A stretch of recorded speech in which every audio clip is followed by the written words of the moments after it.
오늘 말씀은 사마리아 여인의 놀라운 또 하나님의 사랑과 은혜가 베풀어진 그 사건 이후 바로 연결되어진 예수님의 또 다른 놀라운 또 표적의 이야기입니다. 오늘 이 이야기의 서두를 볼 때 그리고 그 배경을 볼 때 예수님께서는 이런 상황이었죠. 예수님이 이 갈릴리 지역의 가나에 계실 때 약 40km 정도 떨어진 이 가버나움에 사는 한 사람의 한 사람과의 만남의 이야기가 오늘 이 말씀에서 기록되어져 있습니다. 이 한 사람 그는 누구냐면 바로 당시 이 분봉왕 헤롯의 신하였던 아주 높은 직위에 있었던 한 신하의 이야기죠. 그 사람이 오늘 자신의 삶에 문제가 있어서 예수님께 찾아오는데 그 사람의 문제가 무엇이었냐? 바로 자기 아들이 병들어 죽게 되었다는 것입니다. 바로 자기 집에서 지금 병들어 죽어가는 그 아들을 살려보려고 오늘 이 40km가 되는 아주 좀 가까운 거리가 아니죠. 그 거리를 예수님을 만나서 그 일들을 풀어가 보려고 오늘 예수님 앞에 그 아들을 곤침을 받기 위해 찾아왔다는 것입니다.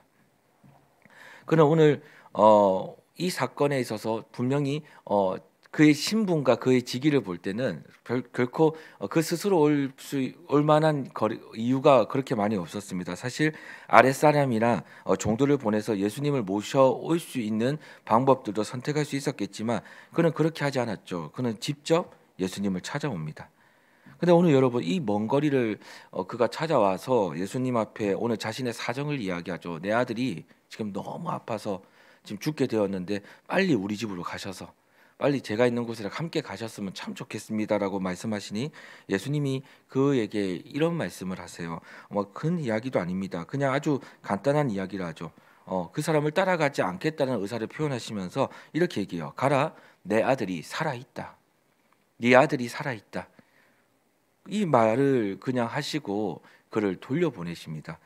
여러분, 만약 우리가 이 신하의 이 사람의 사정을 가진 입장이었다면 어떻게 했을 것 같습니까? 우리가 만약에 지금 내 아들이 죽어갑니다. 내 자녀가 죽어가요. 그냥 예수님밖에 소망이 없다고 생각해서 이 먼 거리를 나름 최선을 다해서 예수님 만나러 여기까지 왔는데 오늘 고작 들었던 한마디는 뭐냐면 내 아들이 살아있다. 이 말 한마디 듣고 지금 돌아가라고 하는데 우리 같으면 어떻게 하겠습니까? 아들이 그냥 독감이나 어떤 감기 정도 걸린 그런 아픔이 아니라 중한 병이 들어 죽어가고 있는 이 상황에서 이 말을 들었다면 과연 우리는 어떻게 했을까요? 오늘 예수님께 간청한 이 사람은 우리의 생각과 상식과 달리 예수님이 하신 말씀을 그대로 믿고요. 곧장 왔던 길을 다시 돌아갔다는 것입니다. 여러분, 제가 서두에 다시 한번 말씀드렸지만 갈릴리 지역에서 이 갈릴리 지역인 이 가나에서 가버나움이라는 이 지역까지의 거리가 무려 40km 정도라고 말씀드렸죠. 도보로 약 한 10시간 정도 되는 거리입니다. 엄청난 거리입니다. 10시간이면요. 사실 쉽게 걸을 수 있는 거리가 아니죠. 물론 이게 길이 잘 나 있다라는 가정에서 볼 때의 시간입니다. 근데 당시 이 사람이 직위가 있었기 때문에 분명히 도보로는 오지 않았을 거라 생각해요. 어떤 교통수단을 이용했는지는 잘 모르지만 그렇지만 그럼에도 이 거리는 결코 짧은 거리가 아니에요.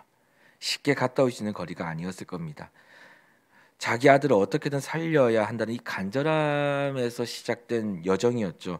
예수님 앞에 그렇게 힘들게 왔지만 그는 이 말 한마디, 내 아들이 살아있다. 이 말씀을 그냥 듣고 왔던 길을 다시 돌아갔다는 거예요. 말씀을 계속 묵상하면서 그런 생각이 듭니다. 정말 나라면 어떻게 했을까? 정말 나라면 나는 어떻게 했을까? 예수님의 말씀을 믿는데 그래도 무조건 같이 가야 된다고 그렇게 쪼르지 않았을까? 여기까지 왔는데 이대로 이렇게 돌아갈 수 없다고 역정을 내지는 않았을까? 뭐 그런 생각이 막 밀려왔죠. 그런데 이 사람은 여러분 일반적인 상식과 생각에서 볼 때 바보처럼요. 아주 그냥 진짜 누가 보면 바보처럼요. 그냥 그 말 하나 듣고 또 그 말 하나를 믿고 그냥 돌아왔다라는 겁니다. 그렇게 가나에서 가버나움으로 돌아오죠. 근데 돌아오는 길에 여러분 참 자신들의 종들이 자신을 만나러 또 찾아오는 그 순간을 맞이합니다. 자기를 맞으러 나온 종들을 만났을 때 그 종들이 이런 말을 합니다. 아이의 병이 나았습니다. 주인님의 아이의 병이 나았다고 이야기해 주는 거죠.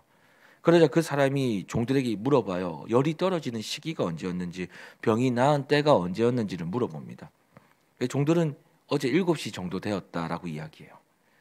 그 사람이 가만히 생각해 보니까 그 시간이 예수님이 내 아들을 살려주셨던, 내 아들이 살아있다라고 말씀하신 그때가 맞다라는 생각이 들어서, 여러분 이 사실에 너무 감격스럽고 너무 기뻐서 그 사람은 자신의 집으로 가서 이 사실을 자신의 온 집안 사람들에게 알립니다. 그리고 여러분 놀랍게도 오늘 그 사실을 알리는 것으로 끝났지만, 놀랍게도 어떤 일이, 어떤 표적이 그의 집안에 일어났냐면 바로 온 가족이 예수를 믿게 돼요. 그래서 그 감격과 그 기쁨에서 오늘 이 사실, 예수님이 자신의 삶에 해주셨던, 오늘 우리에게 해주셨던 그 일을 자신의 가족들에게 알립니다. 알렸어요. 그래서 전했습니다. 그런데 놀라운 일이 벌어지죠. 온 가족이요 다 예수를 믿게 되었다는 겁니다. 사도 요한은 여러분 이 사건을 54절에 이렇게 얘기해요. 예수께서 유대에서 갈릴리로 오신 후에 행하신 두 번째 표적이다라고 얘기합니다. 여러분 아주 놀라운 사건의 사실이 일어난 거죠. 우리가 오늘 여기서 표적이라 말할 때 아들이 살아난 거죠. 대단한 일이 벌어집니다.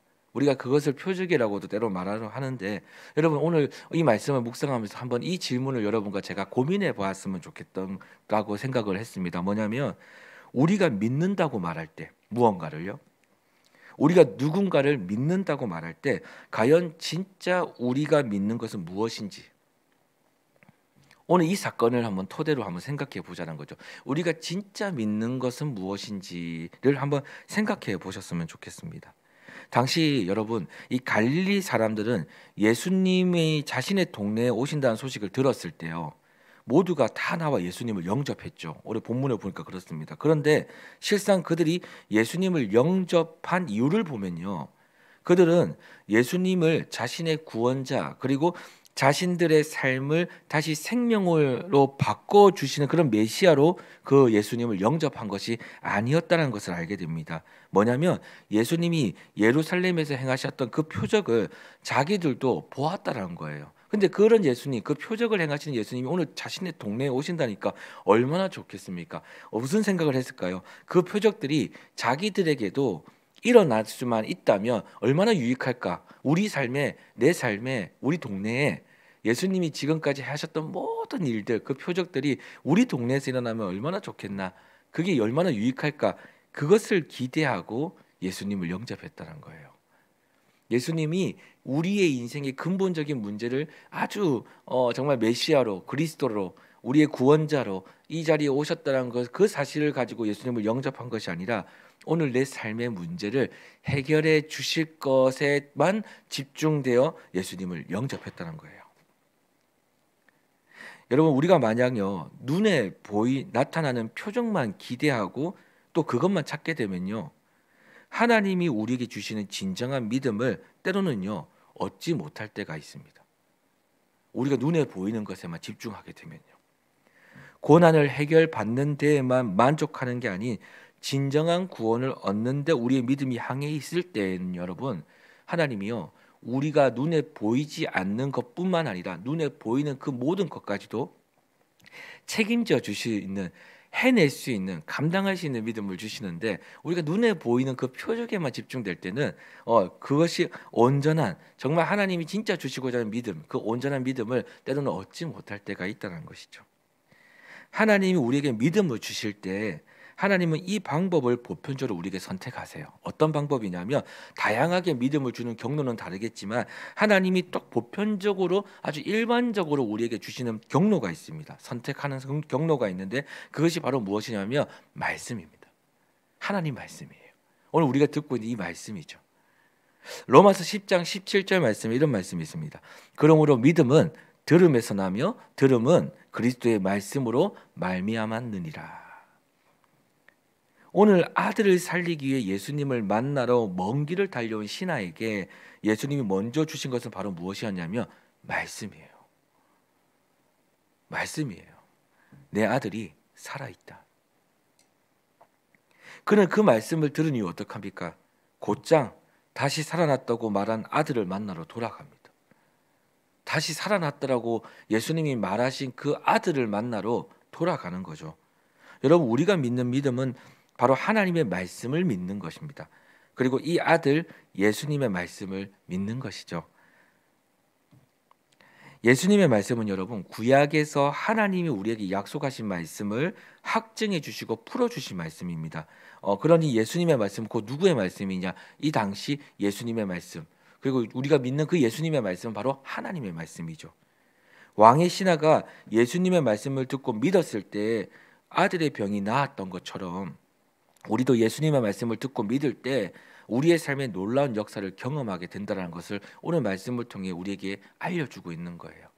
우리가 다른 어떤 표적과 눈에 보이는 표적, 눈에 보이는 나타나는 현상, 이것에 집중하는 것보다 근본적인 것에 집중하기를 하나님 원하시는데, 그게 뭐냐면 오늘 우리에게 날마다 베풀어 주시는 하나님의 말씀, 그 말씀에 집중하기를 원하세요. 믿음 어디서부터 난다고요? 들음에서부터 난다. 그러면 하나님이 그 믿음을 보시고 무엇을 하시냐면 하나님의 일들을 하신다는 겁니다. 우리는 그 표적을 봐야지만 우리는 안심합니다.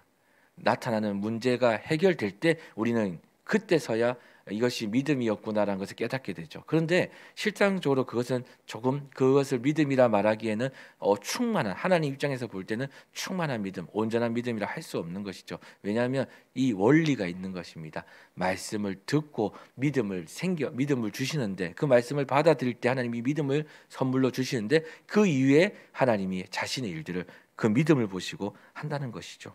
이런 겁니다. 믿음의 시작은 여러분 표적의 기사가 아니라 바로 오늘 우리에게 한날 한날 주시는 하나님의 말씀이 우리의 믿음의 시작이라는 거죠. 이 믿음의 시작에 있어서 우리의 마음의 밭에 하나님 심겨 주시는 것이 바로 이것입니다. 내게서 분명히 이루어진다라는 그 믿음이에요. 하나님이 분명히 이루어 주신다라는 믿음. 나로서는 할 수 없는 일들을 하나님은 하실 수 있다는 그 믿음에서 우리의 믿음이 시작된다는 것입니다. 여러분, 하나님은요 우리에게 그냥 말씀하시는 분이 아니십니다. 하나님은 그 말씀을 우리의 삶에서 이루어 주시려고 여러분에게 매일같이, 부족한 저에게 매일같이 하나님께서 말씀을 들려주시는 거예요. 그 말씀을요 남에게 주시고자 하는 말씀이 아니라, 이 사람한테 맞는 말씀이 아니라 그 말씀을 오늘 내 삶에서 이루어 주시려고, 그래서 우리에게 매일같이 말씀을 들려주시는 거죠. 여러분, 하나님은 아무한테나 말씀을 들려주시는 분이 아닙니다. 믿음으로 승리가 필요한 모든 자들에게 하나님은 자신의 말씀을 들려주시죠. 이 순간 믿음으로 나타난 승리가 필요한 사람들이 누굽니까? 바로 부족하지만 저이고요, 이 자리는 우리입니다. 믿음으로 승리가 필요한 사람들이 우리 아닙니까? 오늘 그런 우리에게 말씀을 주시면서 이렇게 얘기하는 겁니다. 내가 이루어 주겠다. 내가 이루어 주겠다.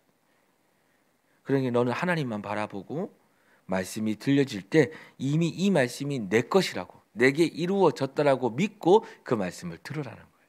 그때 믿음을 선물로 주신다는 거죠. 그렇게 믿고 듣는, 그리고 행하는 저와 여러분이 될 때 하나님의 영광이 우리의 삶에서 드러난다는 것입니다. 사랑하는 성도 여러분, 오늘 주님께서 우리에게 오늘 이 새벽부터 또 일상에 살아가는 모든 순간부터 주님께서 여러분과 저에게 말씀을 들려주실 것인데, 오늘 그 말씀을 받아들인 우리의 심령에 오늘 꼭 이 마음이 있기를 소망합니다. 하나님이 내게 이루어 주시려고 주시는 말씀이다. 이건 누군가가 들어야 되는데 이거는 저 사람의 말씀인 것 같은데, 아니요. 오늘 이 말씀은 내 말씀이다. 내 삶에 주시려고 하는 말씀이다. 내 삶에 이루어 주시려고 하나님이 오늘 내 귀에, 내 귓가에 들려주시는 말씀이구나라는 그 믿음을, 그 마음을 오늘 이 하루 소유하시고 또 그 마음을 마음에 담아 이 하루를 시작하시는 저와 여러분 되기를 소망합니다. 그때 하나님이 믿음을 선물로 주실 것입니다. 그리고 그분이 그 믿음을 가지고 우리가 행하는 모습을 볼 때 오늘 그분이 하실 일들을 우리의 삶에서 꼭 역사로서 정말 은혜로서 또 표적으로서 나타날 것임을 믿습니다.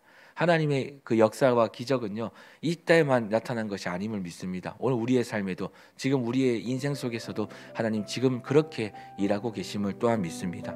오늘도 우리의 삶에서 하나님의 역사를 경험하는 그런 복된 은혜가 있기를 다시 한번 오늘 말씀을 통해서 여러분은 우리의 삶에 그런 일이 나타나기를 다시 한번 소망하겠습니다. 기도하겠습니다.